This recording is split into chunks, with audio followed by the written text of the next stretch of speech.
my story has, from hot pursuit to the healing process by Carrie Smith. We're going to start with the journey, the introduction, my story, my paradigm, my truth. Hot pursuit, the vetting, good catch, the gaslight, red flag country, ignore at your own risk, literally. When someone shows you, get out of the way. Harsh reality is reality. Death do its part. And then finally, the summary, free indeed. My story, my paradigm, my truth. At some point, you must accept responsibility for where you are in life. Having said that, there will still be times that doing what you feel is the right thing is the very thing that will bring you the pain and lessons. Accept that and find a way to move past it. This is a journey of a black woman, me, Carrie, and a relationship that gave me back the power I didn't even know I had lost. Hot pursuit, the vetting. When you start out with your integrity intact, being a friend is not going along with the mess, it's backing away from it. By now, and this is about my relationship, he's convincing me that it's over, that his relationship is over. For a long time, I had refused his advances, sent him back home, listened to his complaints about his marriage and how unhappy he was, listened to how he wished it was me. He had me convinced. At some point, he even talked about seeing other women because he was so unhappy, and it was just a matter of him leaving. He's convincing me that it's over, and the text messages were all day, every day, making sure to remind me of the time that I wasn't getting from the fireman.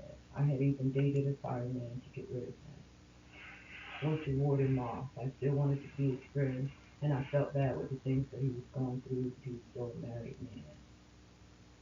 Once he had convinced me, the texts went a lot like these that you see.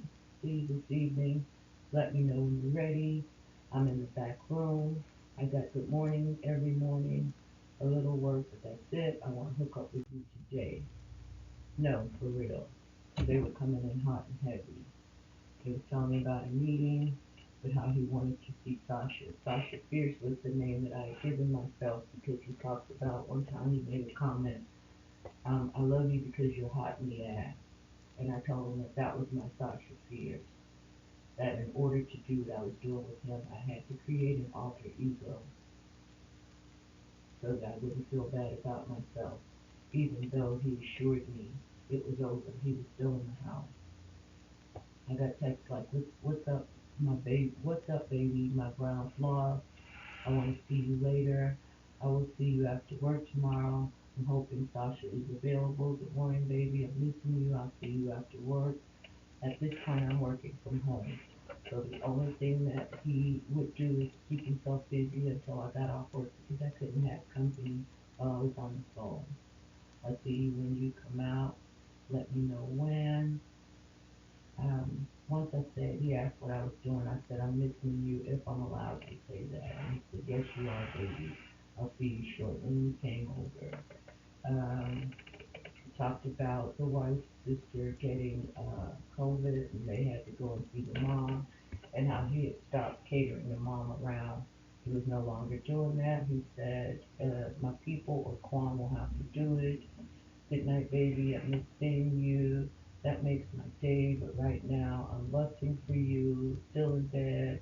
I will be out around 1, coming to spend time with you today, running late, I'm still coming. By now, he had convinced me that they weren't sleeping together, that she had some female problems that gave her, um, well, I won't talk under her clothes, but he had convinced me that he was in the back room and there was absolutely no sex between the two of them. Um, I'm convinced it's a matter of paperwork, and now I'm all in. car is in my name. He's sending the insurance payment for both cars as promised. He's sending the good mornings and the I love yous, and we're going out, and he's taking me to the doctors, and he's introduced me to the pain clinic where I'm going to the doctor being treated for my back every morning, every night. He's checking up on me. He's showing up at my friend's house. More affection, more visits every day. He's right. I deserve to be loved like this, right? Getting ready to drop off a box and come see Sasha Fierce. Um, he asked me how my day was. Uh, I sold a fire stick and a shirt. That was it. I didn't get home until after 8. I said I cooked at 8 and I showered. I haven't seen another human except Mexicans cut my yard. He said, yeah, mine was nothing to write about. Every day is not a party. Yep, how's it going? I'm missing you. I'll be over there this evening. I'll be there in 30 minutes. Hey, baby. Good morning, baby. Okay, so he has convinced me, and by now we're going out to places. Next chapter, good catch, the gaslight. He who finds himself a good wife finds it a good thing. It was my firm belief being a good wife is a woman's job. Good things are subject to the receiver and not the giver, however. At this point, he has been taking me out or being seen in public, and he's now asked me, what about a relationship? I guess I could do a relationship with you. Then he said, what about marriage? Because I don't want a girlfriend, I want a wife. He had already complained about the breakdown in his marriage was a result of that wife. So, but I questioned his movement. Why are you still having to go home? Why is she still complaining about the time you get home? I thought y'all were just roommates. Then he would send me messages. I woke up, she's gone, she's either shopping somewhere, but I want to be with you today, um, or do my thing today, but I want to wait until tomorrow. Or do my thing till we went over my head at that point. Okay, don't get sick, baby. That was when my friend got COVID.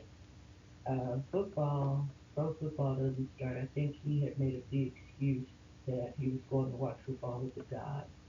Pro football doesn't start until next week, but I will be out to see you today, just not as long as I thought.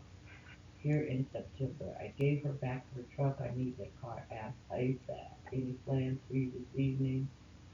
If not, I'll be by to see you about 6, about to shower and come over. There, been picking cars all day. Good morning. I'm bored sitting in the office watching football. Call me when you get a minute. At this point, he said all the extra women were a thing of the past, convincing me that it was a matter of moving out. I ended things with the fireman, and we were together full time. He even took me to this woman's house. He took me there. He was what I thought I needed, so I believed him. I had to, right? This is where he's taking me to her house. He's bringing me all kinds of shirts and hats. He's making sure that I have his TV service. This outfit was when we went to Papados and was seen by the entire community.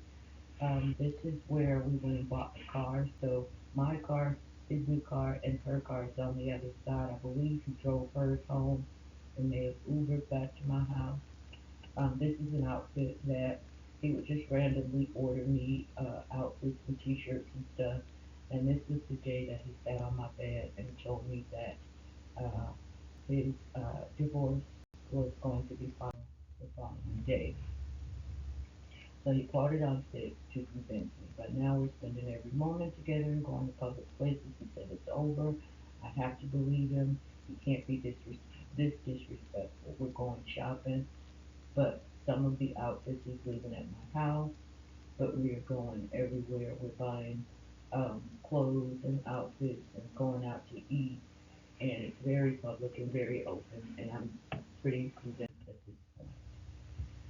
So after refusing to buy a house with a married man, and he's made the announcement that the divorce has been finalized, I stepped in and I went online and I found a house.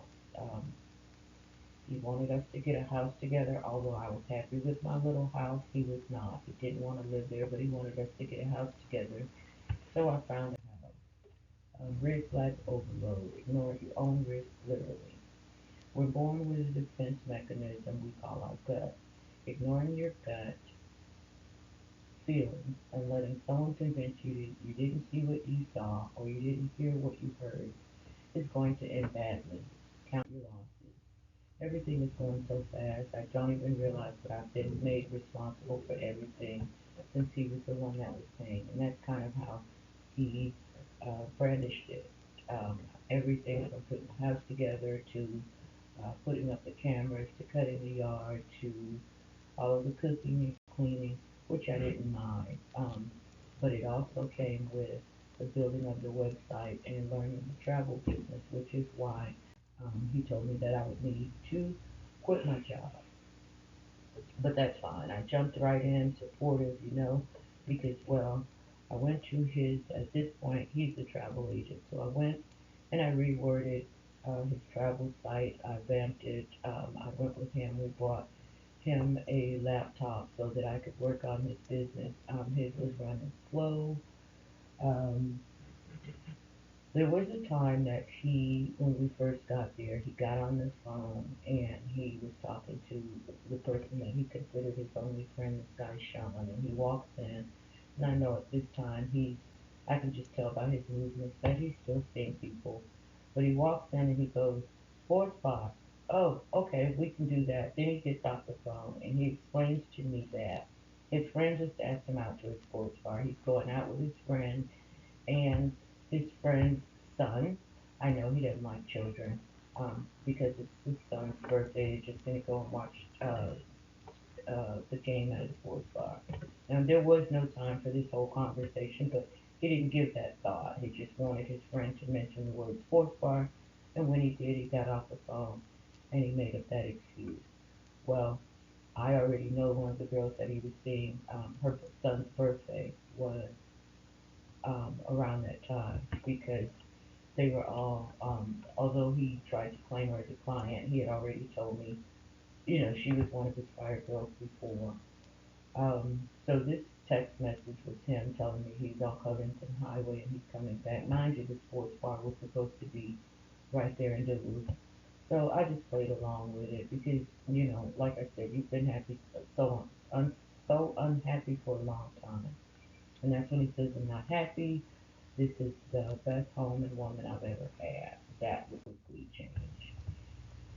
Immediately the tone changed when we moved into the house together. The text messages with the love and the good mornings and good nights stopped and they became quick one-liners. He was getting angry about everything that he didn't know how to do around the house.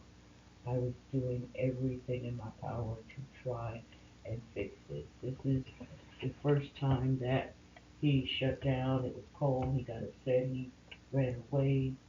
And I thought it was banter. And I was like, oh my God, you're insane. And he stopped speaking to me for 4 days. The texting was a lot different when we became a powerless couple. Our design was to be a power couple, but instantly I can tell this was nothing about me. The communication and everything instantly stopped and waxed cold. I even said to him, um, before I close out with my landlord, I can go back. I'll still do these things to you as a friend, help you with your business in this place. But if this isn't what you want, don't drag me, friend, because this doesn't seem like it's going to go well. You don't seem like you like me all of a sudden. He told me I was crazy, and that was the subject of another argument. Perpetual searching on the internet. He would constantly join, go onto these sites that he had already been a member of.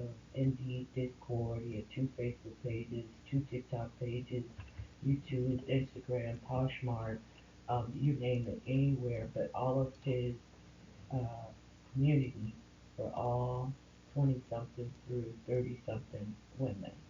And that was where he found his clients. That was how he pushed his shirts. And that was how he got to date, essentially. What about me? Remember, this was all about me, or was it?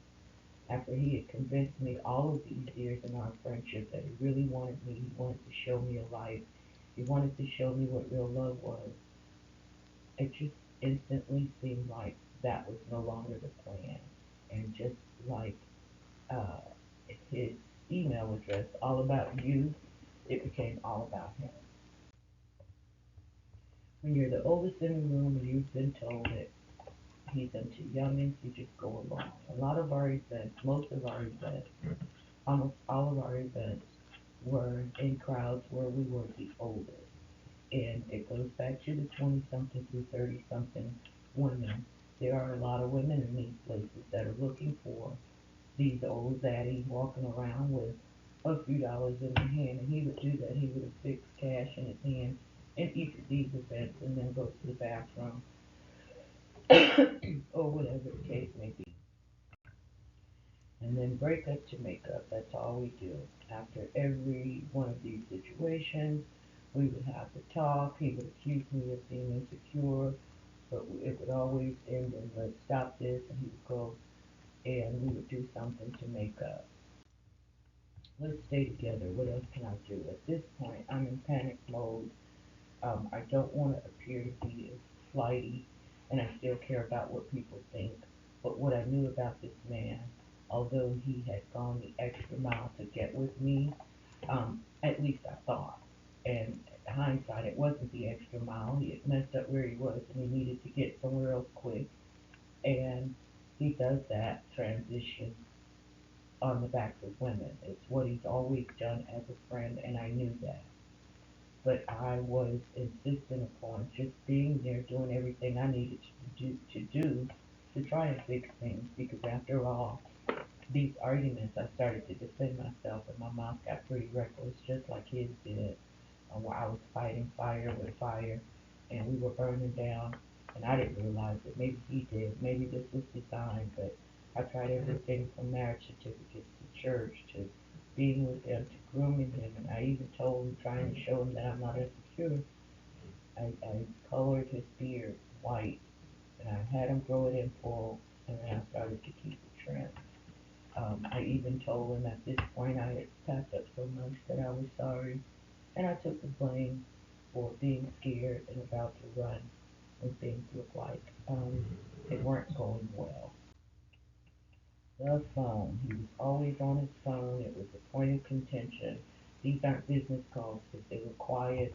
They were all steal away calls. They were all calls that text messages that he let me see from different women. Where are you, daddy? Can you get out tonight? There was a lot of can you get away or can you get out tonight? And it was everywhere. Um, it would be one of the reasons why we were mad. If I would try to say anything, he would give me that look, and it just, everywhere we went, everything we did, even at the house, he stayed on that phone. I didn't have an issue with it until I noticed that it would affect our makeup. Those makeups that we talked about were negatively impacted when he got off the phone. He acted as if they never happened. Harsh reality is reality. Live in the now and what is and pray about what could be or have been. The thought of how things could be if they were differently will keep you bound. We fall for it because we want it instead of what we've got. Clearly, at this point, he doesn't want me, but he needs me. Um, he does not know how to go on to the website that I built and fulfill the orders. So when there's orders on the website, he needed me. He needed my insurance for to make the claim that he made that he had damage done as a result of the pipe leak. He was getting advice from friends. Um, he would give me all of his passwords, and I was the one that was doing all of the booking because he didn't know how to book. The car that was in my name, the KQ Fling, that was my tag. He wasn't able to do that. The reason that we opened the KQ Bling account again because JSTT LLC had no business identity.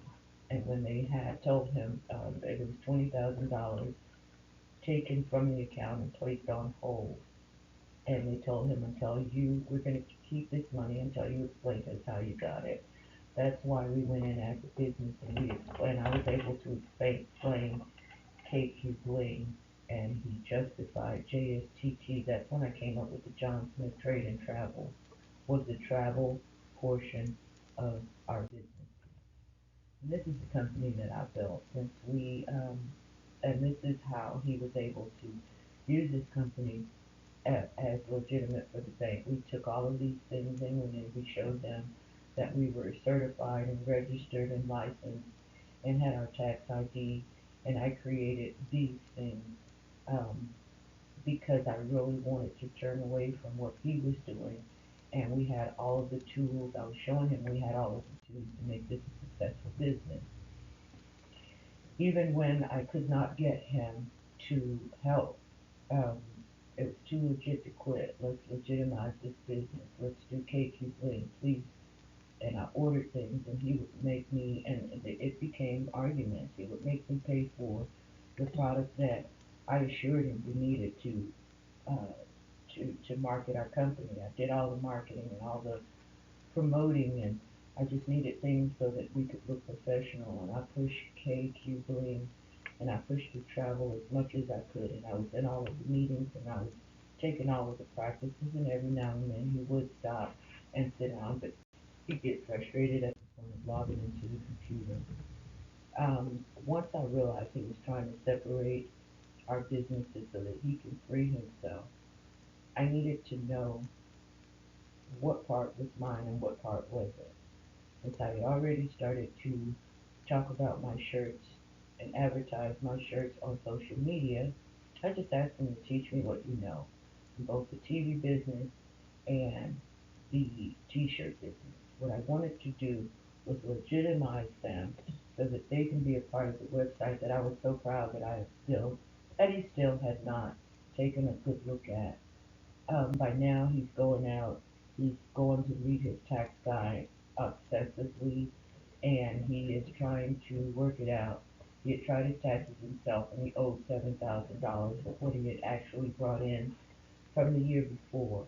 But he didn't want to pay that $7,000, so his tax guy, who I later found out was the Phil head ex-stripper, Tamika, managed to do something with his taxes where it looks like he only made $3,000.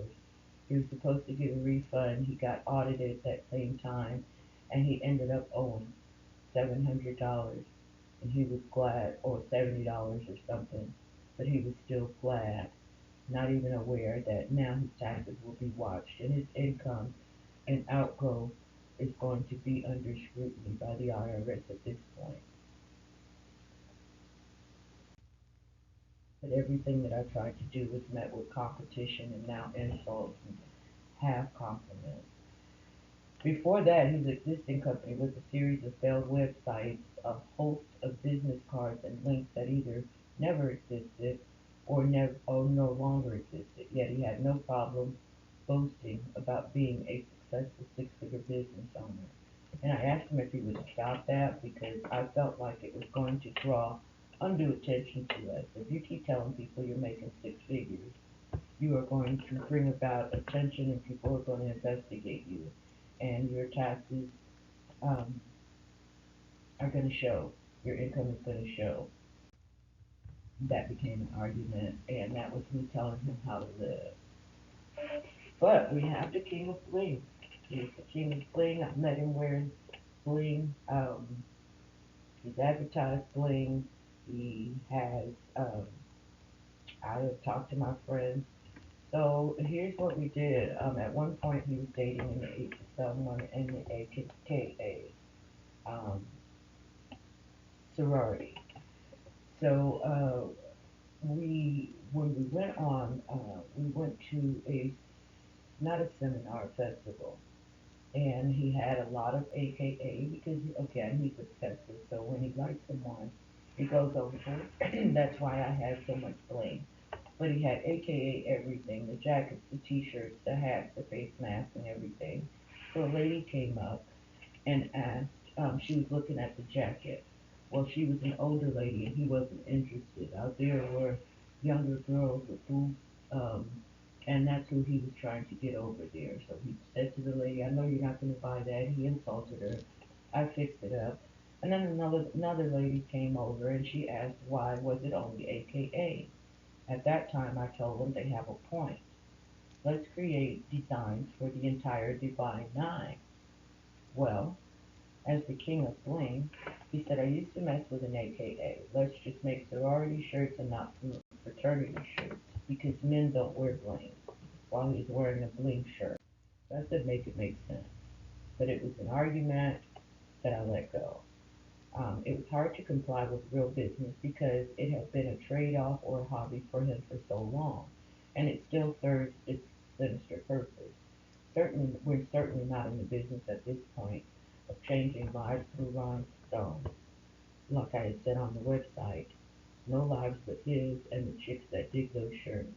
He wanted it separate, and he made me create my own designs. So I thought ahead, and I came up with my design. Hashtag girl, we need to talk. Hashtag finish them sis. They know I'm the bomb. They're ticking me off. Do I look like a Tennessee bitch to you? Hold by my shirt. I came up with my own designs, knowing that he was trying to separate things at that point, and I was going to run out of the energy that it took to keep things together. And oh, the travel agent thing. The way that I became a travel agent, again, he became one through one of his online chat buddies. The way that I became a travel agent is trying to help him, and he got frustrated just trying to sign into the travel agent website. He then decided angrily to make me a travel agent. Here, you just go and you be a travel agent. And he signed me up that day, and I became a travel agent. So I really got into it, trying to make it work. Um, we were supposed to be doing things like,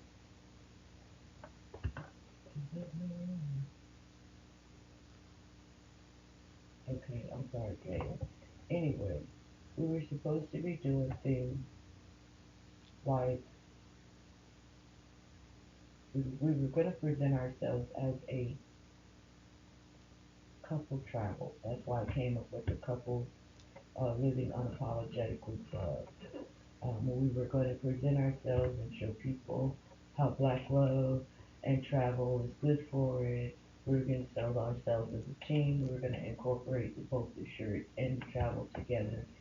And I could never get him to settle down long enough to do anything but use our event um, as advertisement. He was always willing to go to an event because, again, that's where we were able to meet the 20 to 30 something girls. And when he decided that he wanted to put together a travel team because I came up with the club, that's when he came up with the money team. Um, but he didn't know how to train, he didn't know how to vet a team, so our goal was to go out and get people to join. He really needed at least 4 people so that and he wouldn't have to pay his monthly fee. And if he got one extra person, he could avoid. I needed 3 and he needed 3 to avoid our fees. He saw that as him saving $140 a month. However, he was only vetting his ex-fire girls or his current fire girls, or the girls that did and bought drugs from him, the girls that he flipped and made T-shirts for that he refused to take pictures of and put on the website. So I didn't want to show up with these girls. He's already slipped away every vacation and joined teams with some new person or met up with some. He's always telling me about some meet and greet that happened while we were on vacation and upset. I wasn't going to allow him to set up his table while we traveled. He started moving funny at home. Well, by this time, he's clearly moving funny at home, but it's a little weird. He wouldn't get cameras outside, but he did put them inside. So now I'm seeing he's moving around the house and going outside all times of the night. And so I took my cameras. I finally, after several arguments, took my cameras, my wired cameras from my old house and put them outside, and I could see people. I also put one of the inside cameras because he kept trying to buy outside wireless cameras, but oops, make a mistake. So we had several inside cameras around the house. One I put in the office door, and that let me know he was going in and out. People were coming to the house all times of morning. That's how I found out about the guy back coming to the house. He would normally come like 5 in the morning when I was asleep, and I wouldn't know anything about it until I checked the Ring camera. We had planned the travel club party, but the fights in the house got so bad that we were never able to actually have company and have a party. We had done things like go for takeout, and once they put our sushi in the same pan, and he refused to give me mine, saying that they were both his. It was just petty stuff. He was being extra petty, so I was supposed to starve while he ate both sushi rolls. Um, and I just finally just had it feeling uncomfortable, so I moved my laptop and my setting station in the car, in the garage. And it was at that point that, one, it would stop him from slipping out, at least out of the garage door, leaving drugs around for people to go in his cars and get them all times of night, or if he was up, he would go out and meet them. Now I'm finding wet washcloths all around the house where he's been outside and snuck back in. You know, it's just a lot. By now I'm down 30 pounds and it's crazy. We've got to stop this. There were times that we had to put forth effort just to try and get along, just because the house had become so volatile. Neither one of us wanted to be in that situation, but we both had gotten in so deep, or at least I thought. What a difference from the 17 years of being friends. We would attend church service online. We would try and show black love, and once I had him sit in the backyard with me, but of course he didn't stay long. He stayed being eaten by mosquitoes. But I convinced him to make the pastor and first lady some shirts, and I mailed them a letter. I was going to see if they would marry us, or see if we could get some blessings on our marriage. When someone shows you who they are, get out of the way. Sing the good in everyone is fine, but don't look for what's not there. When a person reveals who they are, benefit of the doubt is a cliche. People will be who they are. You can't earn a person's love. It's there or it's not. The promise of change can never be kept. We are who we are. What's ours is his. Um,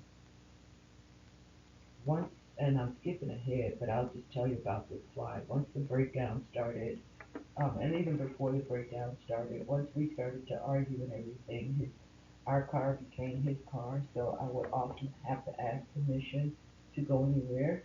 At this point, remind you, I'm not driving my car, so it's not really running properly, and he's not caring about putting it in the shop. We're at this point on $20,000 of trying to get the Jag fixed and fixing tires that he was busted driving impaired or either getting hit from behind in the BMW. So I'm having to ask for permission, and a lot of times he didn't have a problem saying no. I gotta go to work. Um, Mind you, work was something that he created to get out of the house, his old house. So this new hectic work schedule was something that is new to me as well as you guys. Um, so I would leave the house. He was texting me to come back. Uh, and then once the breakdown started, he didn't want me to even take the things that I had brought from my own house to make our house a home. And I wasn't even trying to take the things that he bought me because he does take those things back. He was able to go in my things and take a lot of the gifts that he brought me back. But the things that he wasn't able to get, he made sure that I knew that I got over, you know.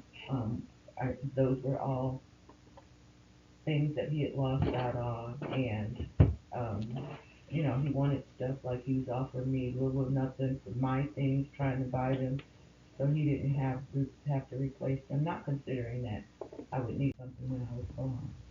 And then, yeah, again, I left the things that he bought me, the fish tank, the tables, the birthday gifts. He stole back some hats and jackets that he had made for me. Now he's wanting my dishes and my washer and my dryer and my table and my chairs, and he's wanting me to leave my internet and just take my name off responsibility. And wherever I am, he wants me to go, and still wants me to plug up my computer that he bought because he needs me to get to work, get over this relationship. It's over, but I need you to log on and get to work. And then there's more phone. The phone never stops. I cannot stress enough about this phone. Early, late, um, always secret whispering conversations. The conversations that I was able to hear, they were super loud, but most of them were secret. Then I was open for public jigging. Jigging in Florida is somebody just taking jabs at you, um, and taunting. And this is the one receipt that I showed him. This was the day after he had seen some new clients, and he wasn't able to go out. I guess he must have heard the Sarah, the heroin junkie, that clearly by now he had been seeing, because I was seeing text messages where he was sending her money, and he was saying that he was just loaning her money and she would always pay him back.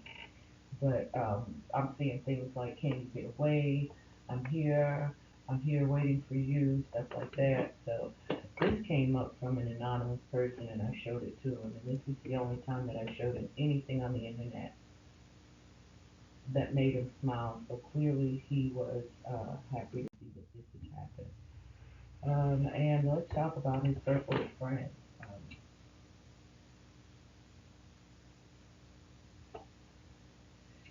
Aside from Mary, I really didn't have any company at the house, and even after he accused her of stealing his pills, I stopped her from coming, just because I knew I had a mess to clean up, and I didn't want my friend to be ill affected by that. Um, I know how it is for someone's boyfriend not to like you and how awkward a position that places you in, so I didn't want to bring her in that. So when I could, I would go and I would visit her. But his circle of friends, people that were able to come over to the house, they started out as friends that he talked about. Now they're customers and clients, and these people got a lot of leeway in credit and in the house. And again, you'll hear from the Vegas video that he considers my friends to be trash. This is Will Mom's TV. Will is one of his clients. Will is a little gay guy. I don't know where they met, but Will introduced him to his mom. He stressed that she was a lesbian, she was a weed head, she did nails, she did hair, she's from Miami, she did whatever she could to survive. She was living over by the Mall of Georgia, and she even was trying to sell weed, get from him and then resell it. Um, but she was all over the place. She was lesbo. She would call him. Sometimes we would ride around and they would go back and forth about where she is, but he assured me. However, whenever he did start to let me drive, when we got to her apartment complex, I would have to pull past her apartment so I didn't see the front door. I never understood that. And once he stayed in there for about 30 minutes, now mind you, he's just supposedly coming to bring a bag and to get his money and go.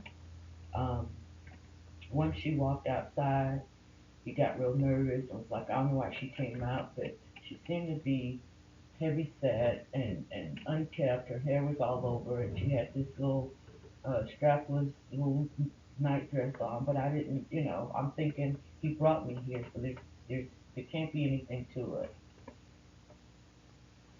I don't know why she came outside and said, but anyway, I didn't pay it any mind. And then the next time we came, another time we came, he had stayed in there for a pretty long time and he came out. Oh my God, baby, I'm so glad you were there. I'm so sorry. I'm glad you were in there. That girl is crazy. She's all over the place and she's got some friend in there that wanted weed. It was two girls in there. He told me it was her girlfriend. And one of their bags was short. She was all over me. Oh my God, I'm so glad. Thank you, baby, for being here. And it just seemed weird. But this is what was in his phone the night that he left his phone home. These are all messages from her. He's clearly having the same type of contact that he had with me um, when we started to see each other. And she's, sending him pictures and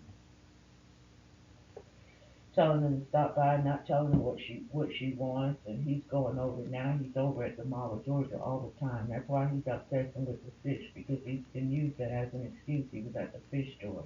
He's going to the fish store without me, and it's at nauseum. We've got way too many fish in both tanks. They're killing each other. They're dying. The fish tank isn't even a good thing for me anymore. But I see this, and I take a picture with my phone, and I send it to him. This is Justin. Um, Before I ever met Justin, uh, he had told me we had written about Justin's apartment complex, and he says I got a friend that lives over there. Well, clearly, I don't think that he ever thought that Justin and I would see each other. So one day he's on his phone and he's having a conversation and it's a little personal, but it sounds like a friend. And he's like, I'm coming. All right. I gotta remember where you live. It's been a while since I've been over there, but I'm coming. He's running around. He and I have already kind of had words because he's moving kind of weird. He's already gone to the lesbian girl house and come out all ruffled and acting, real weird, park back here and hurry up and take off and take off. And then he's riding, leaving her house and he's talking about how he doesn't really know very many girls over there, but he's got a few girls over there. He had a few girls over there. Just every apartment complex had that same story. So anyway, we go to this guy's house. We get up to the gate and he's got to let him in. He calls him, the guy lets him in. We pull up to the guy's apartment complex. The guy is standing downstairs, little scrawny dude, braids in his hair, and he looks and clearly very effeminate. John pulls straight in. The guy's standing on the sidewalk. He looks at John, then he looks at me, rolls his eyes, looks back at John, and if he had hair, he would have flipped it, but he flipped around and he walked upstairs. John passed his apartment, walked past it, went to another unit, for a second, and then he turned around. He came back and he went upstairs. He was up there for a good while, then he came back down. Mind you, I'm shaking like a freaking leaf. When we get home, he says to me, "Your perfume is all over, your cologne is all over my shirt." John, I'm not wearing cologne. Yes, you are. If you're not wearing cologne, where would I have gotten it from? I don't know, John. The only two places we've been is the lesbian and the gay guy. Is he gay? Well, that's what Tamika says, but I don't know. I don't know. Whenever I go up there, he always has somebody in the room, but the door be closed. I just do my business, and he always, when he go in his room, he close the door behind him, so I never know what's going on. The next time we go to this guy's place, we're not allowed. I'm not allowed to pull into the gate. I gotta pull over to the side and let him try and beat a car and he'll run through the gate, run to the guy's place. Don't stay as long as he stayed, but he'll come back. I've never, since that day that guy saw me, been able to pull up to his complex. However, at least once a week, except for a period of time where he couldn't find him and he was feverishly looking for him, wondering if he was in jail or whatever, um, he could come to my house. He would be out there, and you could tell his body language complaining about what a hard time he's having in the house, lean all the way in the car the same way he did to meet the chick. So I don't know what's going on in there. Um, but this guy did say on one of his text messages, I don't know how much you're smoking right now, but I'm gonna give you a gram a day. So that's the long and the short of Justin.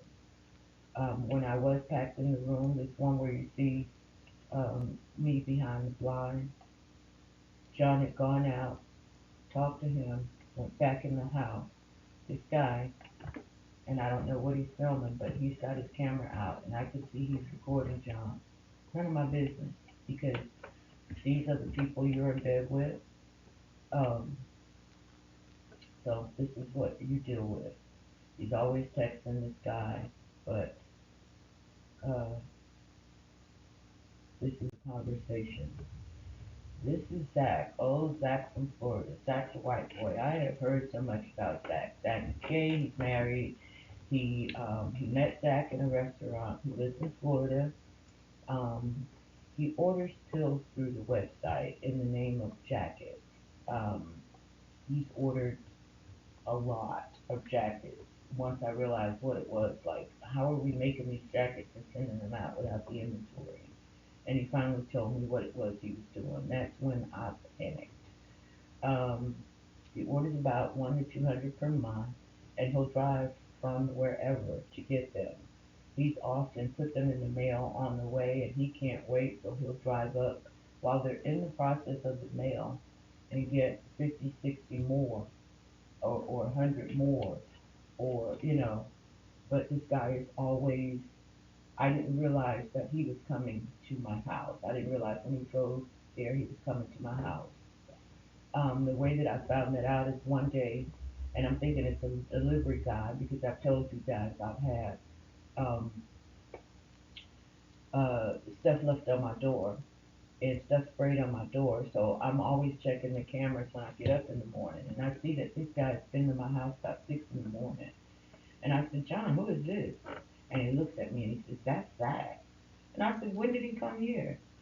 And he said he drove up last night. Where was I? You were asleep. Then he started, like, I'm gonna have to start putting stuff in your sleep, in your drink, so you can sleep through the night. I don't like the way you jump up. And I said, John, it's because you're tiptoeing. And when you open your drawer, instead of opening it, you sliding it open. So that wakes me up. If you just walk around the house, I'd probably get used to it and get comfortable and stay asleep. Anyway, one night during one of our makeups, we're having marital sex, and it's hot and heavy, and it ends before day in the morning. I am a light sleeper, and I also get up early. So about 5 o'clock, I hear the doorbell ring. I get up and I go to the door, and it's this guy Zach. And I said, "Who is it?" He says, "It's Zach." I said, "How can I help you?" He said, "It's John here." Well, mind you, John had his body clock set to 2:30 in every morning to get up and meet whoever was coming by the house while I was asleep. Because we had been so hot and heavy unexpectedly, he was passed out. So about 5 o'clock, John, get up. There's somebody at the door named Zach.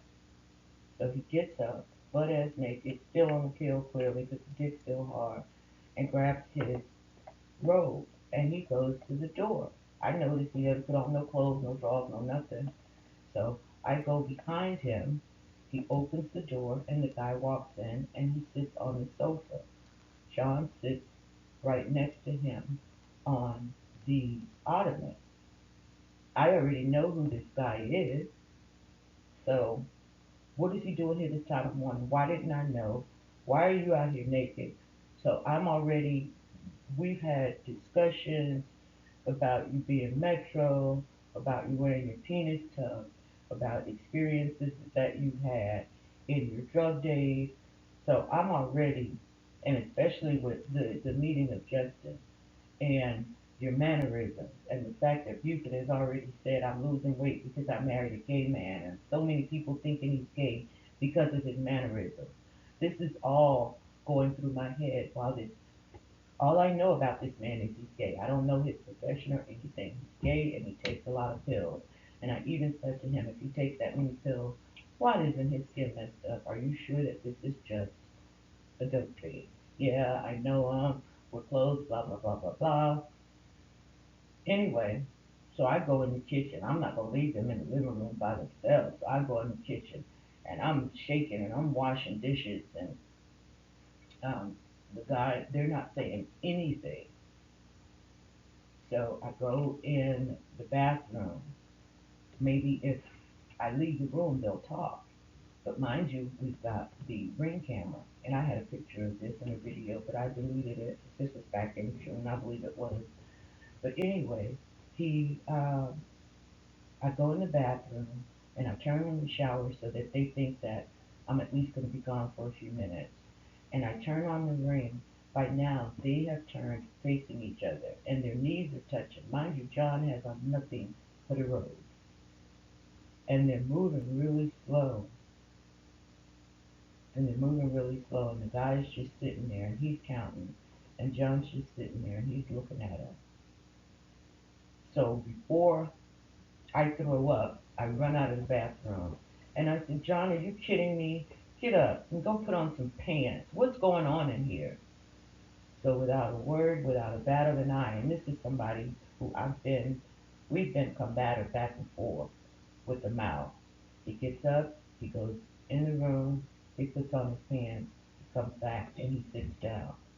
And I am shaking like a leaf by now. I'm in the kitchen trying to make some coffee, about to throw up. The guy looks up at me, he says, sorry to wake you, ma'am. He turns around and walks out the door. Mind you, the night before, John had come home really late, saying that he was at the post office, sending this guy uh, whatever he bought through the website for almost $1,000.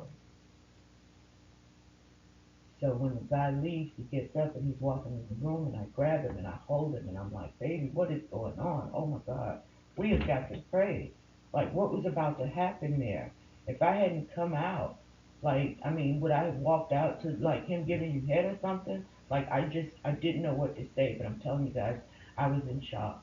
And he was just as stoic and, you know, and then he went in the room and he said something to the effect like, I'm into a lot of things. I'm into a lot of things. And I said, John, talk to me, tell me the truth. And he's like, you can't handle the truth. But we never discussed it again. So I don't know what that meant, but I know that he was always on the phone with this guy. Once when we had an argument and I walked in the room and I wanted him to get off the phone because I was over it. And I said, ma'am, he'll call you back. And he's laying there with his nuts and his balls tucked like he did. He said he claimed to do that because he didn't want his ex-wife to make advances to him, and that he had done it so much that it happened without him. It happened automatically.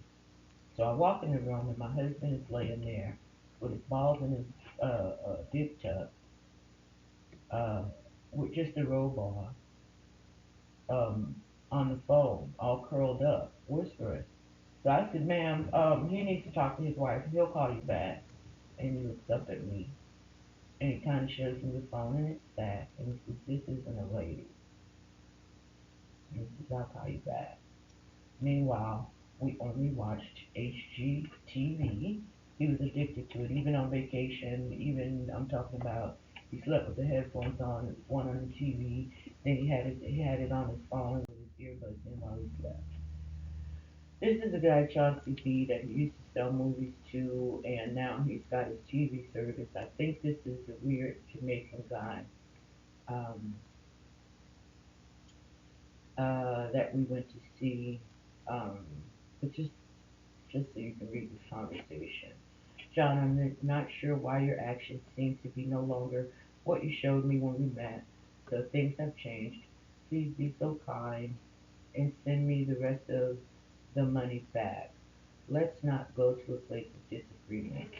If I don't hear from you by 12, you leave me no other choice but to take other actions. I don't know what those actions were, but. And here we have this guy, Sean. Sean is who he called his only friend. However, Sean is a big philanderer, according to him. He's got a lot of like local girls, all of them pill head. He and Sean talked on the phone about their affairs. He even said to him one time, he says, yeah, the girl in, he says, yeah, I'm not doing the one in Duluth no more. Only called me when they needed something. Yeah, man, don't they always? Aren't they all? That was a conversation. When he got off the phone, I asked him what he meant by that. He turned it on Sean and said that Sean had a girl that he was keeping in Duluth and that he had stopped. He no longer um, was dealing with her. And he says, you know, Sean's got his girlfriend. She had to, she's in Jersey. I believe it's Jersey. Because her son is grown and he got in legal trouble. But Sean is still here and you know he got a hustle or whatever. But he told me don't judge him. He take drugs, but clearly by these text messages they traded back and forth. That was also the guy that he was on the phone with, allegedly that said the word sports bar, and all of a sudden he's out with him and his son for his son's birthday. Um, so this text message on the end where he's telling me he's on Covington Highway again, I attribute it to Sean because he claims he was with him, but you could tell clearly by my, when he said he was tired, and I said, I'm sure. You know, you could tell clearly by my response that I knew he wasn't a good guy. Lisa is one of his old fire girls that he told me about, one of his knockabouts in Norcross. And she gets pills by themselves, but she gets Xanax. And because he's her old thunder, she sells him Xanax pills for $3 a piece. She also has a business called Taz Cleaning Service, and a lot of times, in exchange, he would make her shirts for his cleaning service. And he had talked her into joining the travel business. At this point, I hadn't met her. Um, but when I did meet her, the first time I met her, it was over the phone call. And I was on the phone because he wanted to introduce the travel business and he wanted to make sense and he didn't know how to explain it. So he said, hey, this is my other half. And she goes, already? Oh my God, you move fast. I'm going to call you Phoebe. Next thing you know, she's out of the travel business. He's got to get the girl that he met that brought him to the travel business, his sponsor.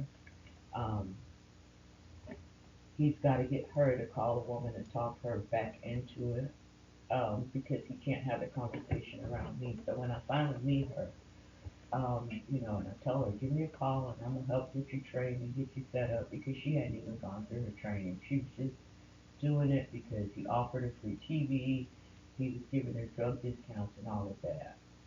But she would always like when he wasn't pressing her or going to her house. Um, and he did have access to her house even when she wasn't there. But when he was going to her house, she would be on the team, and then the next thing I know, I would look and she's off again. So he started looking for somebody else. But last word I had gotten until these text messages is that he was getting up on her and it was too much. Um, but if you'll remember in the video that I showed where we were singing on the way to a game singing DMX, and he said about three Lisas, well she's one of the Lisas. So now he wants me to pretend none of that ever happened and join the travel team and travel with his woman. Oh, Tamika's the tax junkie. He told me she's the junkie, so that's how I started referring to her as. He told me before we moved that he had a TV client um, that had an old Jag of her dad's and he wanted to buy. That's when I was telling him it was a piece of junk, but he insisted.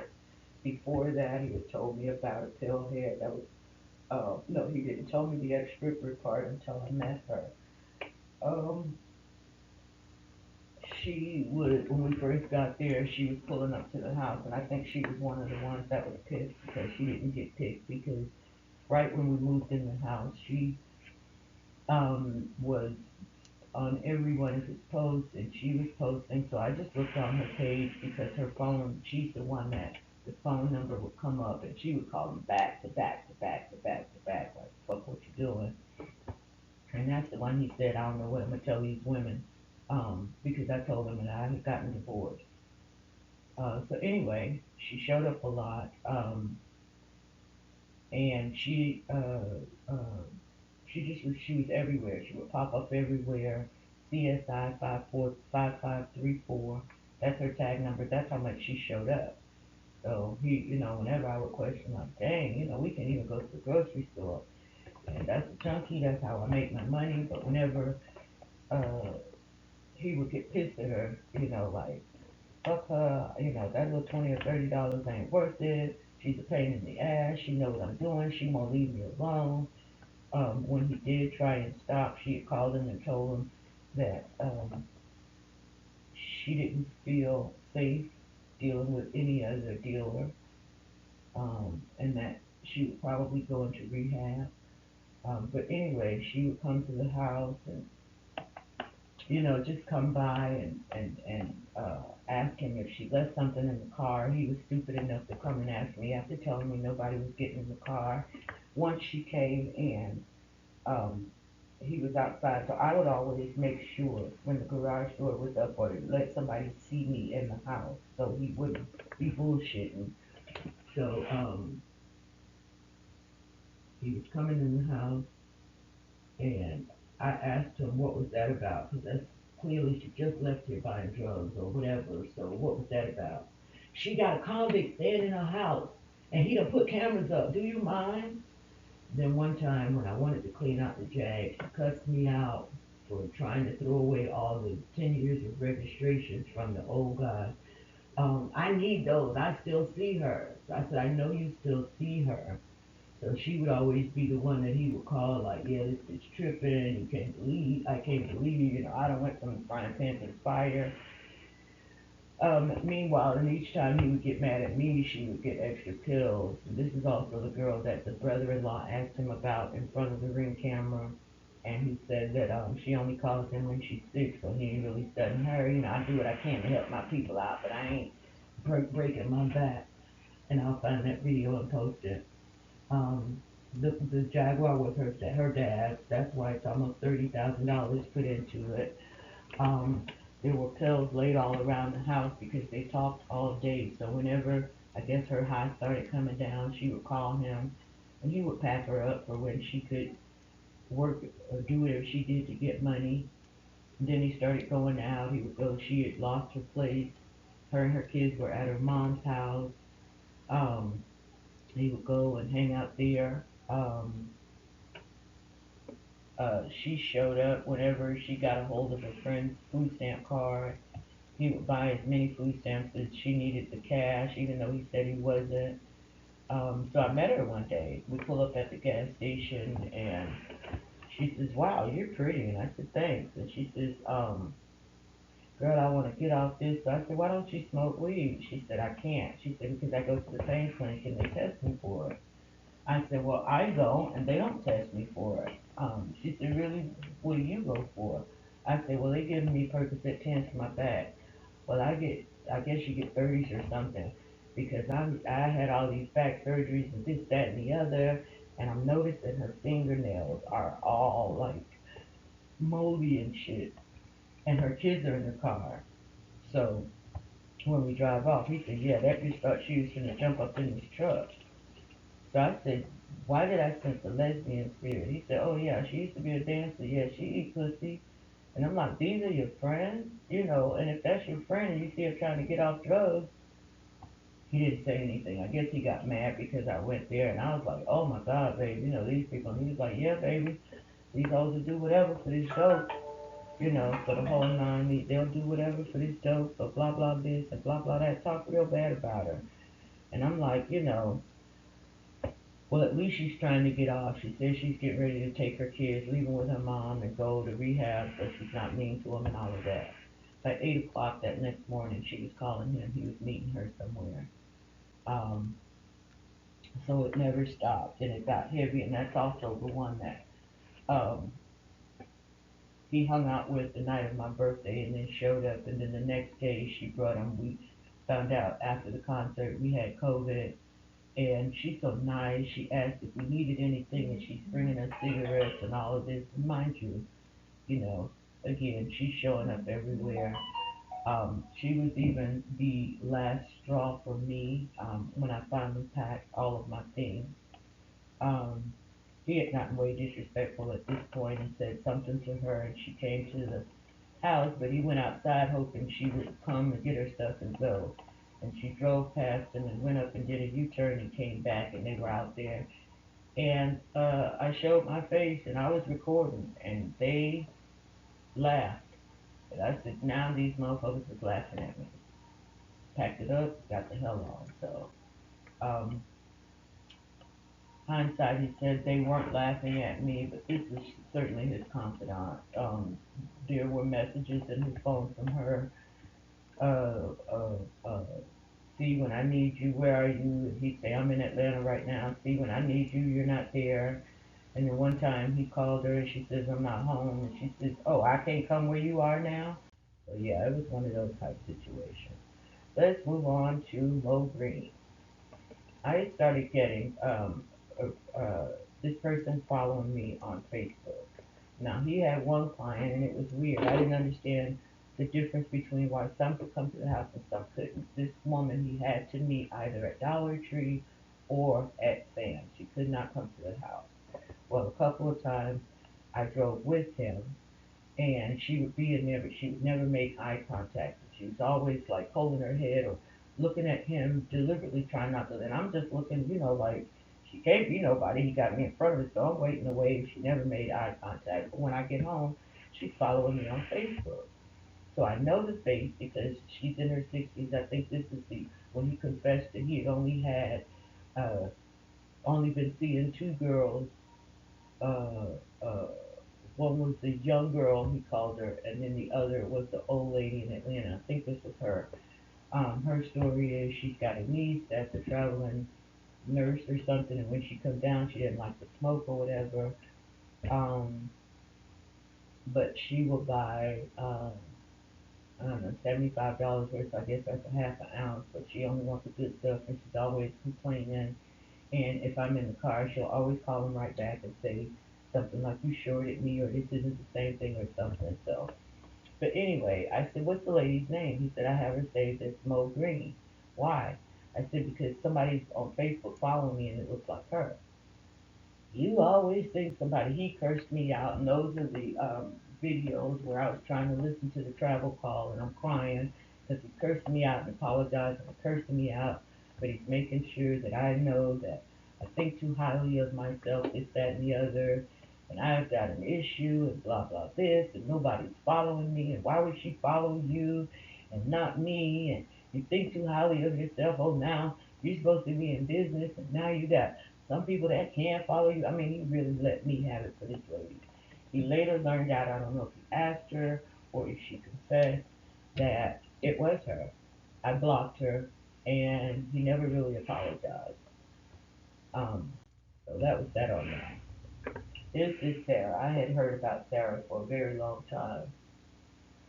When he gave me all his emails and passwords or whatever, I would see Sarah, hey, let me hold some money to go to the laundromat, send me some money here, send me some money there. Then there were big transactions through Cash App and things like that. Didn't know who Sarah Fernandez is what it said was. Once we lived together, I noticed, can you get out? What's up? Can you call me? 5 missed calls, this, that, and the other. Um, so as I'm doing the QuickBooks one day, I asked who she is, and he says that no, he had already told me who she is. Her and her husband owed him thousands, and he would let them like get drugs or whatever. The husband ended up OD and dying. I don't know the details of that, but anyway, um, I saw her still getting money, cash out, and calling him on the phone, and now she's calling him on our business page, and he's going in and he's erasing the messages, or she's sending the messages, and his phone's got 5 calls missed. So I asked him, I said, that Sarah girl, is she still on drugs real bad? He says, no, she went to rehab. Oh, okay, so why is she calling you so much now? He says because she still borrows money from me. She's real good at paying it back, and she always gives me extra, but she still borrows money. Um, okay, so I don't say anything. I still see her calling several times a day or whatever, or he's in the room, and now he's starting to go in the office, and everything is a big secret now. So the day that we went to church, um, after church, we come out and we're on he's already all aggravated because the lady wouldn't let him film in church. So we come out, we get in the car, and we go and we get on the MARTA, the train. But I have my app downloaded on my phone and it's not working. Not my fault, but he's aggravated and agitated and he's cussing and he's telling me to jump the turnstile. 54 and he's telling me to jump the turnstile. So finally I tell him, just like I did when you couldn't get through, just come back and scan me through. Like, why is it such a big issue and why are you out here raising your voice getting mad? So we get on the train and there's a text from her that says it's hard to keep up with the pimp these days. The one before that says, I'm here. The one before that says, can you get out tonight? So I said, there it goes right there. I said, I knew once we went in church, the devil was coming. This man cussed me out. We get in the game. He's ignoring me the whole game. He's going down the stairs. He's supposedly going to buy me a secret hat, but he's walking around with the money in the two fingers in the card in the gift shop with the Google eyes. We get in the car. I ask him if I can hit his blunt. He tells me no. I said, boy, you are one nasty nigga.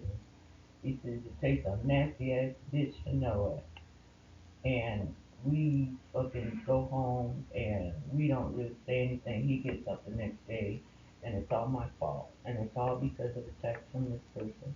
Meanwhile, she's still texting. And now she's trying to reach out to me on social media. I'm telling him about it and he's cussing me out, telling me just delete it and block her if you don't want to hear from her. This is a white boy. Um, that's how he's got him saved in the phone, white boy. Uh, please text me, I'm not sure what that's about. Going to see if you're available.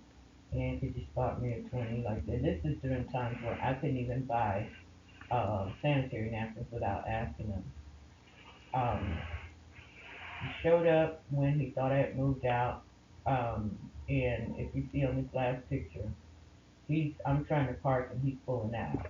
That's when he stopped and told me that he had left his phone and he was trying to get in contact with John. That's the video you'll hear where I go in the house and say, you have a lick outside. Honey, that man was gone, but he was a regular staple at the house. On my birthday, we just got back from Vegas.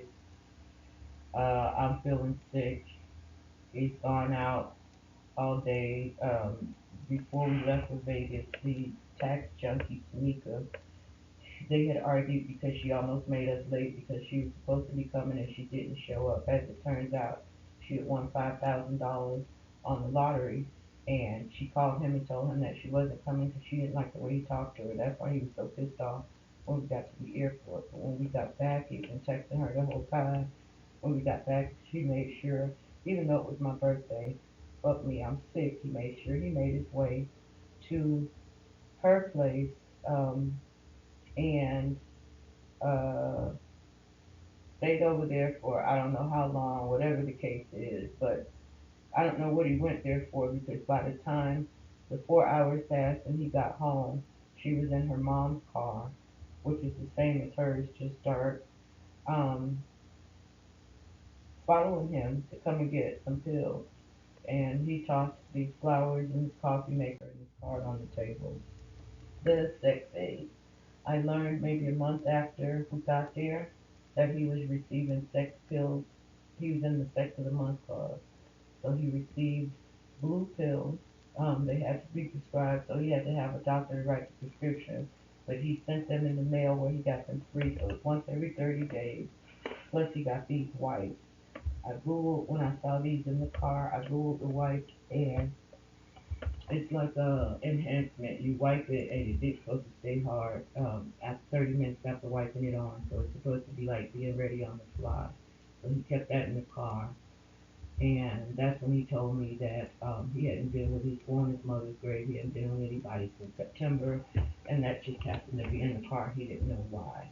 These pills, um, sometimes he hit them, sometimes he didn't, but he got these, and he got some in a flat thing, in a brown envelope, and then he bought the male enhancer boosters from GNC. So he took all three of those a day. This was clearly just him kind of not able to hide his selfishness and, um, just not even realizing he had already told me when I was at the house that he was going to scoop up the insurance claim, and I saw him getting claim checks in the mail where he lied and said that material and beds and stuff had gotten damaged, and they hadn't. Clearly, I saw that in my pictures and videos. They were after.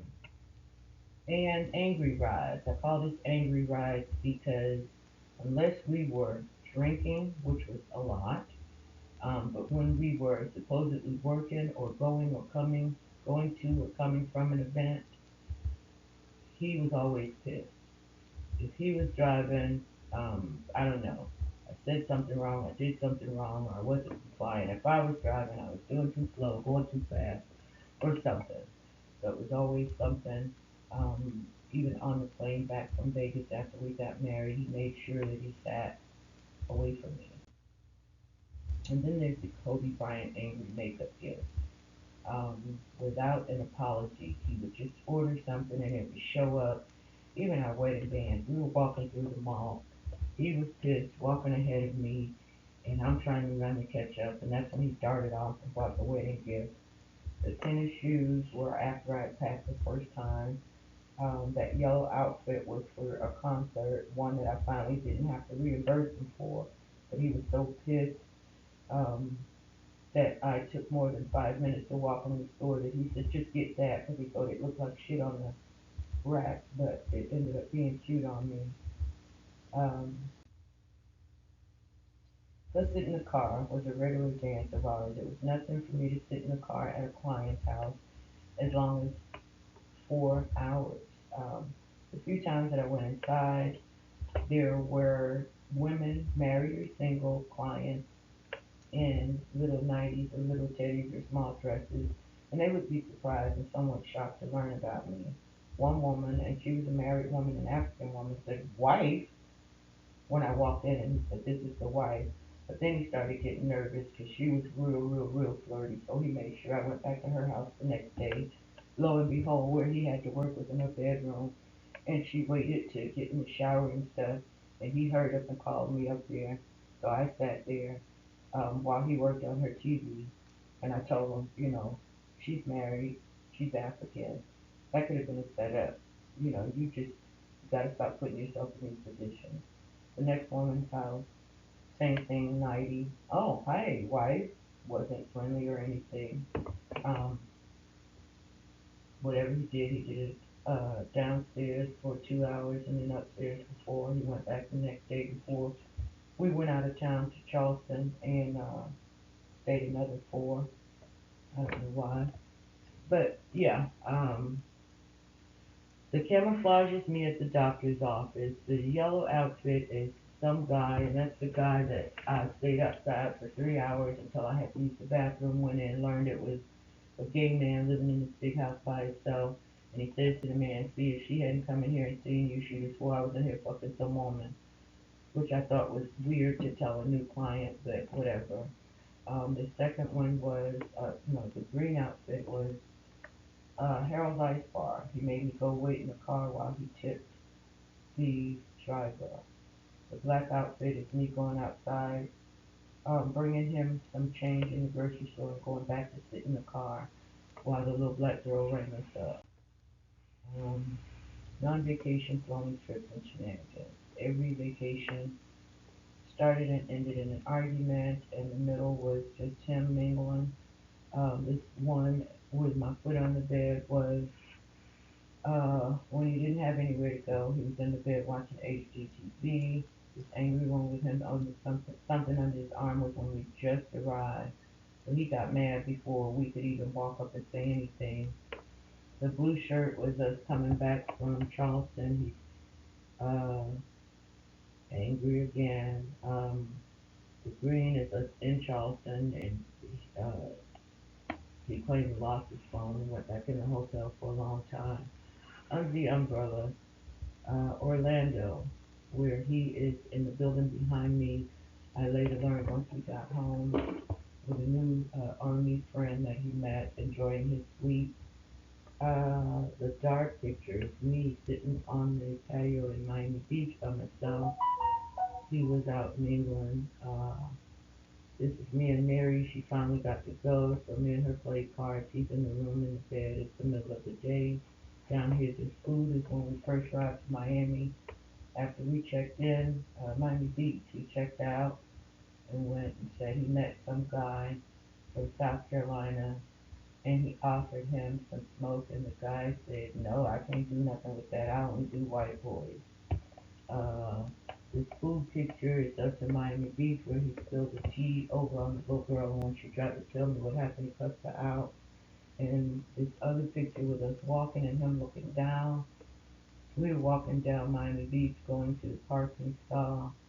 White man walked by us in his bathing suit and John was next to me, but when I looked and I saw the man in the bathing suit, I turned around. John had dropped way, way back and was stalking. So I don't know what that's about, but again, this is the food that I bought that he checked me about spending $60 and told me that my $8.50 didn't even make a dent. Don't regret me putting you on the account. That's the food that I cooked. This is Pete's Cabo Cafe coming back from Miami Beach. He made me drive an hour out of the way because he got a ding from one of his people that they were at the Pete's Cabo Cafe. He went in there about 30 minutes. Some young girl comes out angry. Maybe 10 minutes later, he comes out angry. Um, and that was that on that final boarding pass. I still have it because we got all the way to Miami Beach and he had forgotten his passport. So that's why we went and stayed on the beach instead of going on a cruise, which would have been bad. Highly uneventful. Every event was him either getting mad or going in the bathroom, coming out high, gawking, trying to fill up some moment, getting missing, leaving, staring at some woman, the event that we're outside. I he got mad and stood up and told me to shut up because we ended up he reserved the table for two, but it was actually for the two of us. It was actually six people at the table, so I had no other choice but to be friendly with the people. And he did not like that. He told me to shut up, and it was just a mess. And then that night he ended up hitting somebody's car. Um, so it was always something. Uh, Public mockery. Now, by this time, he's posting on Facebook. A lot of men walk away because of this. Sometimes you have to wash your hands of people. The worst prison. I am who I am. I'll need your approval. Back to the travel seminar that we waited all this time for. Laughed her out of his mind, leaning on the ice statue's hand, and just, and I'm asking him, please don't embarrass me. Stop posting stuff, acting like you got a bad marriage when we were just sitting in here making it. The discrediting is real, but now he had painted me out to be useless and refusing to grow. He said that I was overthinking and that he had saved me and offered me the best life and he was the best thing that ever happened to me. I was really trying to tell to tear down my self-esteem. It wasn't working, but I made this post just kind of in jest. I'm smart, it's beautiful, uh, I'm smart and I'm beautiful. He was relentless in his campaign to make me look bad to whomever. By now, he told several people that I'm hard to live with for different reasons. I'm a bit insecure. I've got a nasty mouth. I'm aggressive towards others. I keep a nasty house. I'm unsupportive. You name it. He was finding all kinds of things. Now he's telling people over the phone, strangers. He had had a call And this was after his eye appointment. And he pretty much told them now that he's able to see because I got on and I let everybody know, y'all pray for John. He had surgery and, pray that he comes out of it. So he told me it was cataract surgery. Now that I have my eyes, I can see. Lord Jesus, my house is dirty. So I instantly was insulted because you know how I am about my housekeeping ability. I didn't mean it like that. I was just talking about, so I said, if you want to show people where it's dirty at, show them your bathroom. Tell them why we have to have separate bathrooms because you won't stop peeing on the floor daily. And, amongst other things, and cutting your hair and walking away and things like that. That's not what I meant. That was another fight. Later on that night, some woman he had met, he's on the phone with her. He comes in the room. He's talking about how he's a self-starter and he's self-made and he owns his own six-figure businesses, two of them. He has a t-shirt business and a travel business, and he can show her how to fire her own boss and be her own boss. And, he's this and he's that. And I said, and you're a married man, so he covers the phone and he says, he moves the phone and he says, she already, with his head jerking, I already told her I'm married. She's already aware of that. No, I already said I'm married. They already know I'm married. So I just, whatever. I'm laying down, and then he keeps coming in the room. Now he's trying to talk to me while he's still on the phone with this woman, and saying things, and then he calls me in the office, and he's on his knees, and he's like, I was telling her how I can see with my eyes. Now you see this right here, this on the floor, this from your makeup. So I said, what are you doing? You want to show where it's dirty now that you can see, just turn around to your desk. Get off the floor, sit back in the seat, and turn around and just show her your area. No, I didn't mean it like that. I'm just saying. So then he comes in the room after that, and he leans over, and he says, my baby, she be tripping. And I said, no. And he leans over and he kisses me, and I see his ears. And I said, you're getting diamond earrings for Christmas. I'm just letting you know.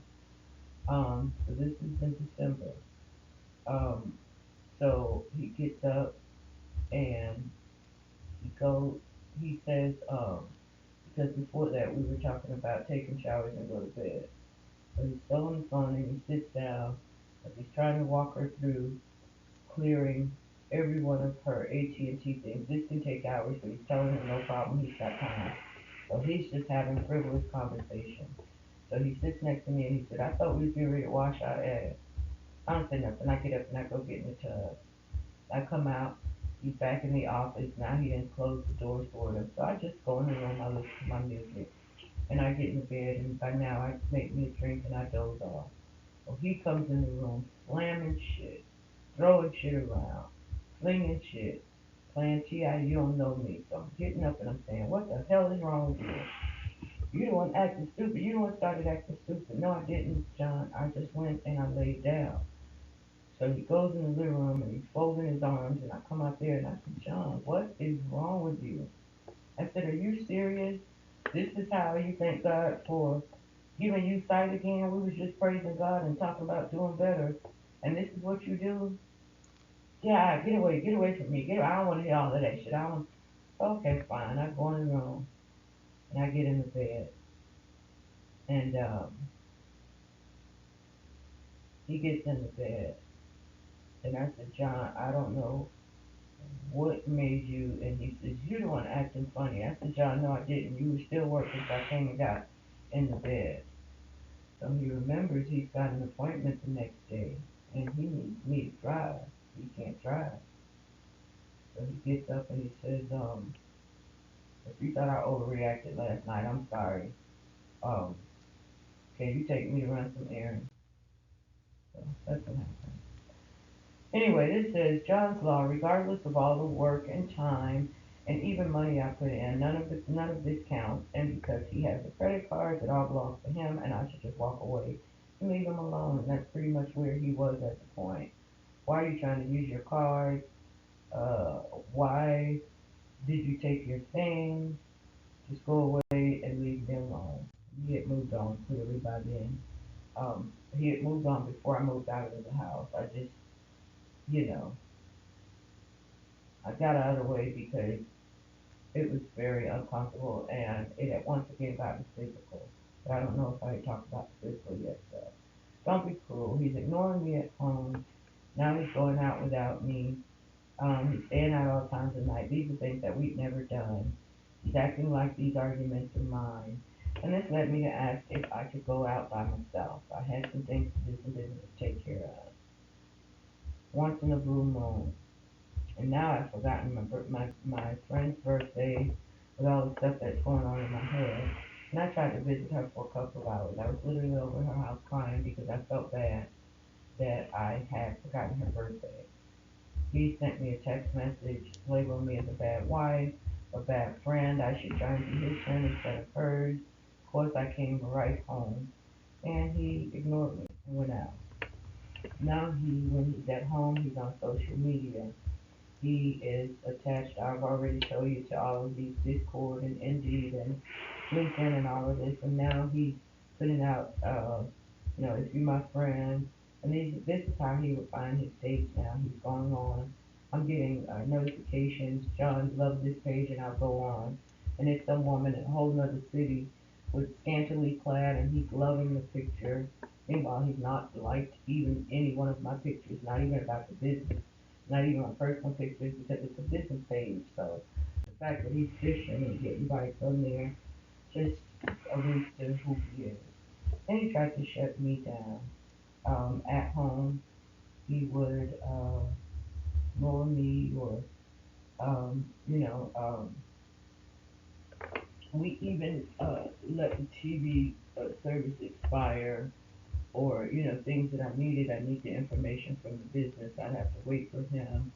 When I was working still for Humana, he was noisy and just disruptive, so that I couldn't even do that comfortably. So I ended up telling him that my back was out. And then when I got out, I just every day I got a message, something's deactivated, some total is zero, some account has been closed. Um, and he didn't understand why I was upset. He didn't understand. He had no idea where I was coming from. He didn't know why I was offended because all of my intellectual property had been taken away, since I didn't want to be a part of his life anyway, and we were no longer associated with each other. It just let me know that the big blame game, the breakdown, was all my fault, regardless of the fact that the emotional and physical abuse was changing my life. He would always say, you were the one that left, no matter why. Even though I was getting hit, ignored, disrespected, he summed that up in no matter why. Let's not mention the betrayal of a best friend, but he said I was wrong for running. And then at some point there was no more talking. He had written a letter that we were supposed to, on December the 3rd, that we were supposed to get notarized to get my name off of the lease.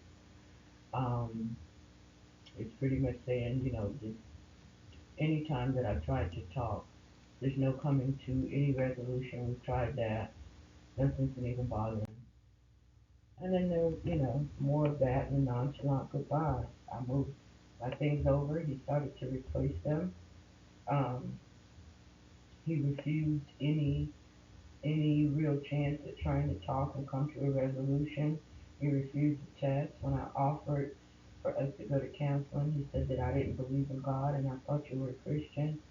So I moved my things over, and instead of him this time saying let's talk, he began his thing that he does. He began replacing me, bad mouthing me, making me look bad, and asking me when I was leaving, replacing the things of mine that I was taking.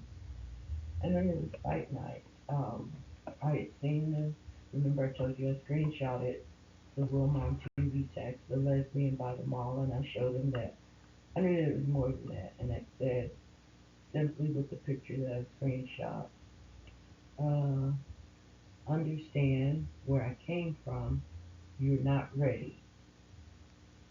Like, I'm from Miami. Like, if you think that I'm gonna overlook all of these things, and Miami is just what I relate to. Like, he would always say that my fiance no mess, you're very Miami. So now I'm just explaining to him, like, Anyway, I sent him that text. He came home. When I attempted to go into the living room, I just wanted to see like what mind frame he was in. Was he hurt? Was he embarrassed? Was he apologetic? Um,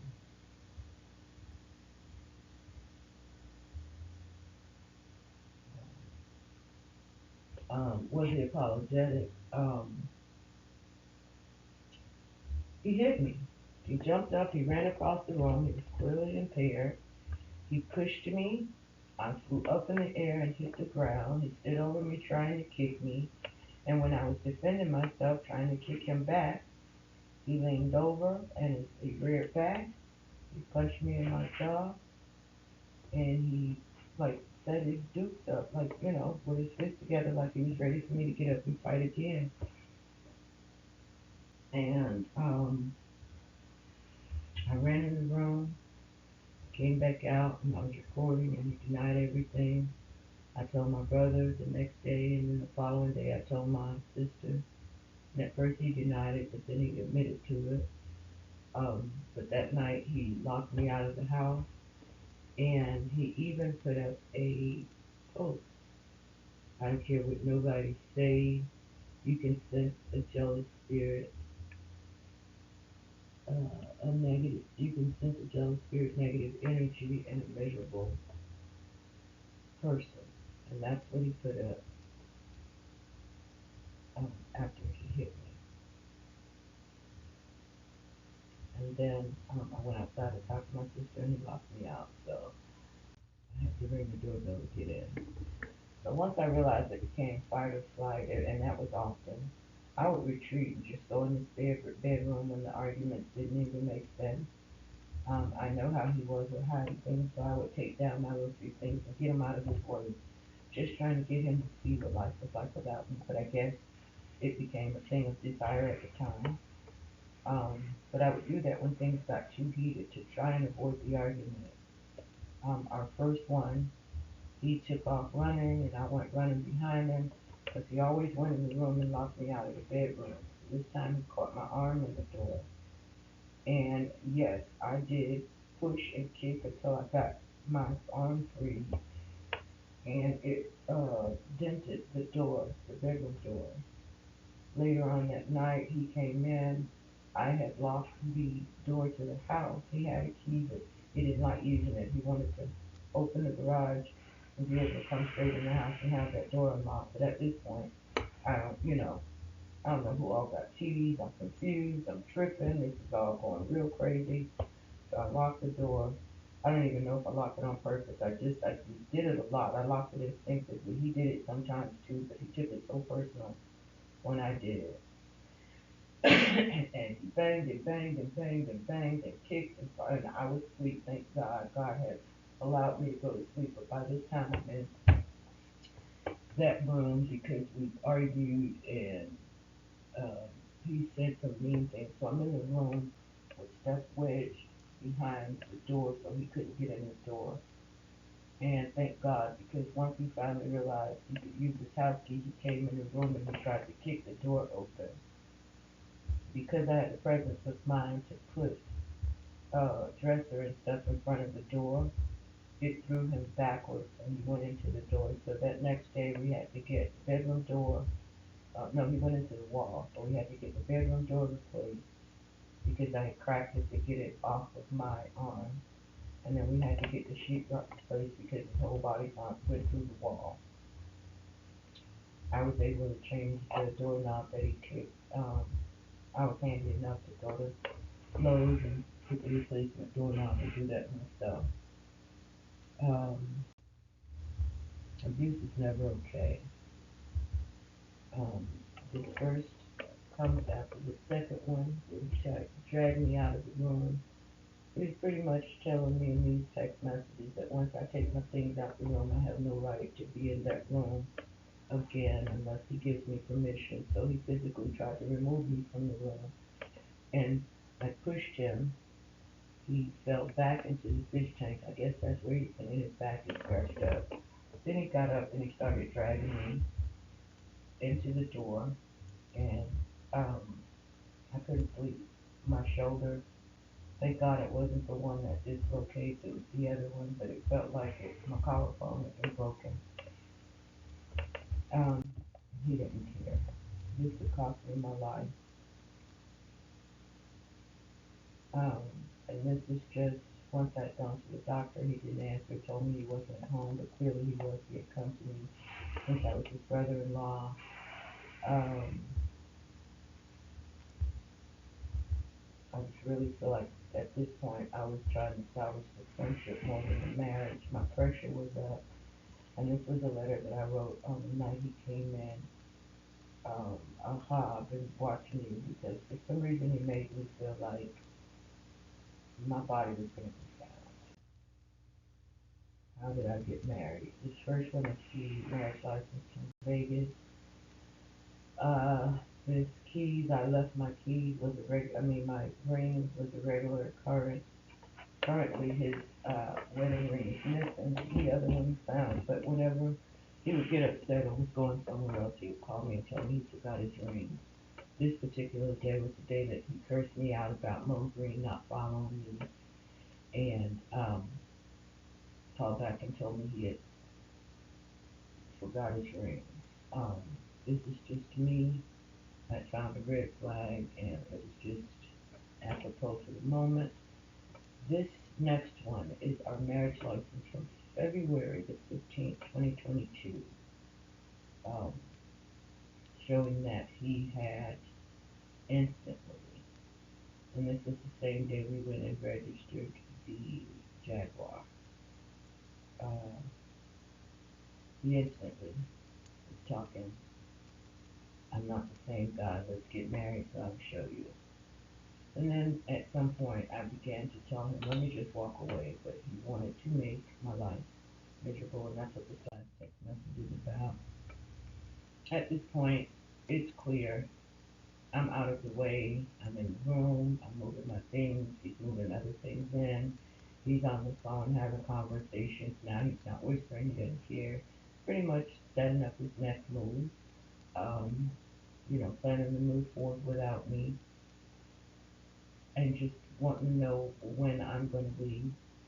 And he even told me, after you, I ain't, all I got for these hoes is hard dick and bubble gum. I may let them come over and spend a night or two or three, but no more moving in. After you, I can take it anymore. I'm Bucky's in survival mode.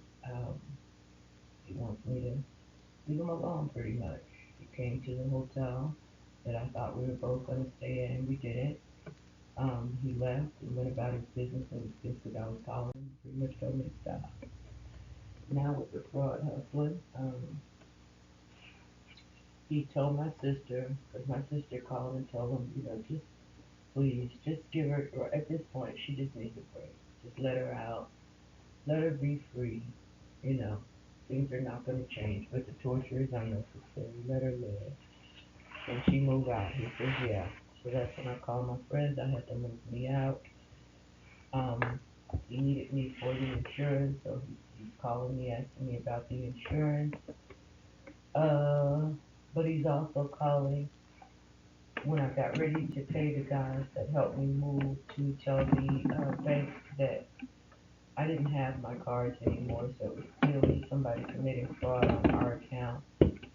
Um, and this ticket is as late as February 17th, where I was going to leave the tag in the car and registration, the insurance, and he pays it, but he's out driving reckless, getting tickets in my name and duluth, so I canceled the registration so that I didn't lose my driver's license.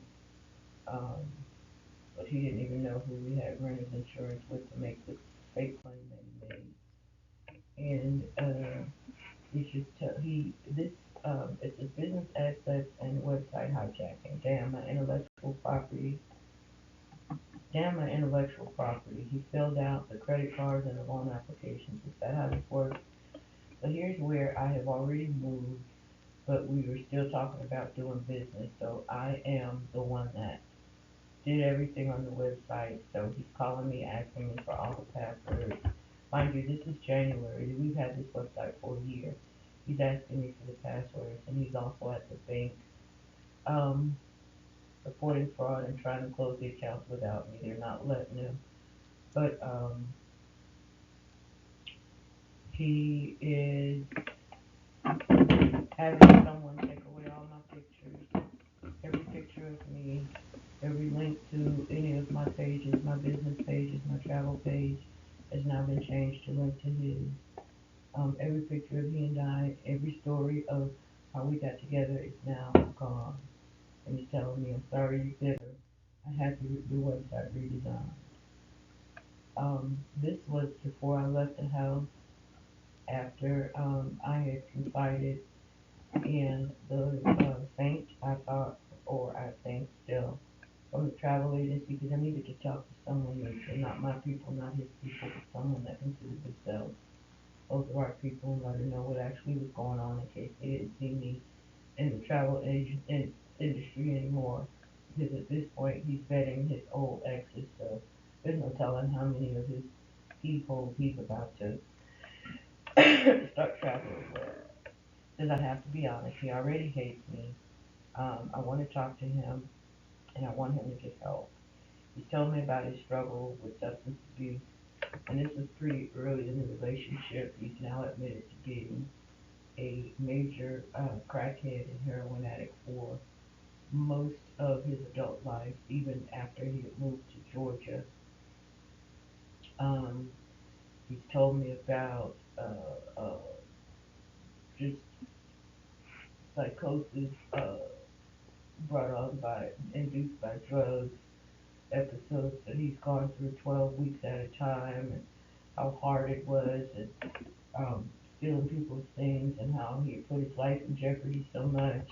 Now I'm learning that he had done time in prison for burglary and all remnants from his drug habits, and he had burnt his flesh with heroin, and the hole that's in his arm was from that. He had a skin graft when he was 16 years old. So I'm learning all of these things, and coupled with all of your friends being on drugs and me seeing that you're impaired, and every now and then, babe, going to the doctor tomorrow, I'm gonna have to take one of my pills, and it being the same um, actions that you have when you don't tell me, so I know, tearing up cars and tires and just things like that. So I'm just telling you, before I go, this is what my things in the room. Before I go, I want to be that one that's there when you see the change.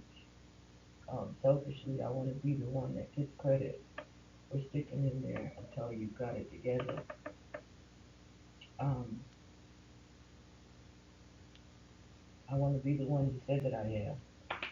And clearly he wasn't having any of it. I ain't on drugs. You get yourself together. But now he's gone in the room and tried to tell my sister, like, all of a sudden she's losing weight. She's looking funny in the face. She ain't eating right. So he's trying to even tell people that I'm using drugs.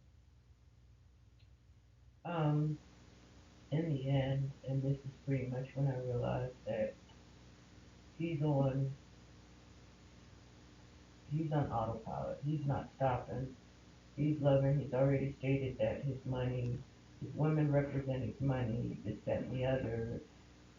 The whole I'm gonna change. I'm not the same guy. In the end, ended up being I haven't changed. I'm still the same person. You should have known. Thought we was gonna be Bonnie and Clyde, and I could stop doing all of this. But I need to do this, and you're gonna give me a stroke with your mouth, and you combat me everything I do. You argue with me, and have a problem with it. You can't take instructions. I was just letting them know. At the end of the day, you're 63 years old, and I know this old guy, young girl, cake daddy, pimp daddy, even the drug dealer thing. I know it to be temporary. You've struggled for a very long time, so you haven't been on this end of it. Again, coming from where I'm from, I've seen it a lot to know that how it ends. And I just want him to know when the units all wears off, when you get to those points where Nobody's bothered with you. Nobody, because you get to your selfish moments where you don't want to do anything for anybody, and those people absolutely let you know that that was what they needed from you, so they shut you off, and that happened with us, and those are the times that we got close, and you would say things like, since nobody else loves me, or when somebody would break it off with you because they were tired.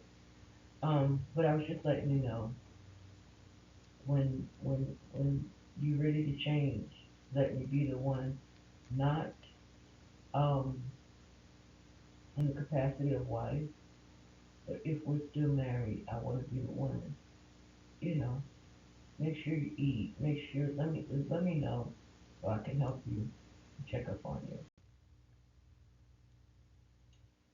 And then I just had to come to that realization. He's not a bad guy, he's not a terrible guy, he's a bad guy for me. He's a terrible guy to me. And that's my paradigm and that's my perspective. And that's because I had an expectation that clearly he did not have. He had an expectation that I did not have. We thought it was going to be automatic because we've known each other for so long. But knowing each other for a long time and being longtime friends has proven to be two absolutely separate things. My gut never let me down. I knew way before I got in too deep. This wasn't the place for me. I'd avoided it for well over a decade, but I'd managed to maintain close friendships. After putting this presentation together, I realized it was me that had changed, and all of a sudden wanted my friend to show me love by some drastic change of his. He had no intentions of changing, and once he realized I wasn't on board, he defended his method of survival. Our ship was made public and tested, and it did not withstand the pressure. We both dealt with our disappointment in the way we knew how, and the fight became bigger than the plight. This is my truth, but that does not make it the absolute fact. It's what I saw from my own perspective, based on my own understanding. The sale of drugs and alleged addiction is based solely on my perspective and my opinion, and is not intended to embarrass or to get anyone in trouble. Again, my perspective, my truth. Personally, I don't know what most drugs look like, so it could have all been just a front.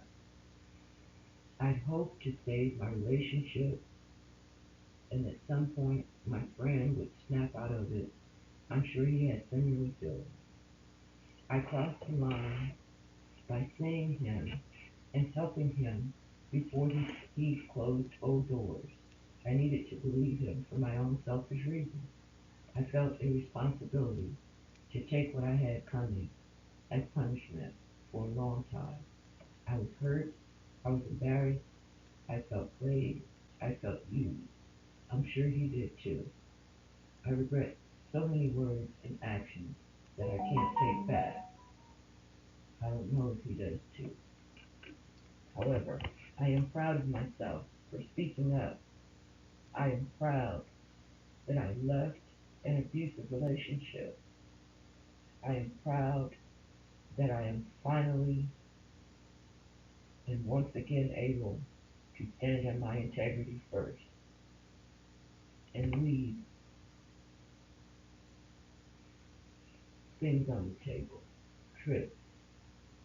Anita Baker, that was my favorite, but I didn't want to make that another bad experience. So I deliberately left before I didn't have the opportunity to talk myself out of it. This is not true. This is my story. This is my paradigm. Hashtag girl, we need to talk. My story hat by Carrie Smith. I hope this helps someone to heal. I hope this helps someone to move on. And I hope this helps someone to not carry bags and love again. Y'all have a good one.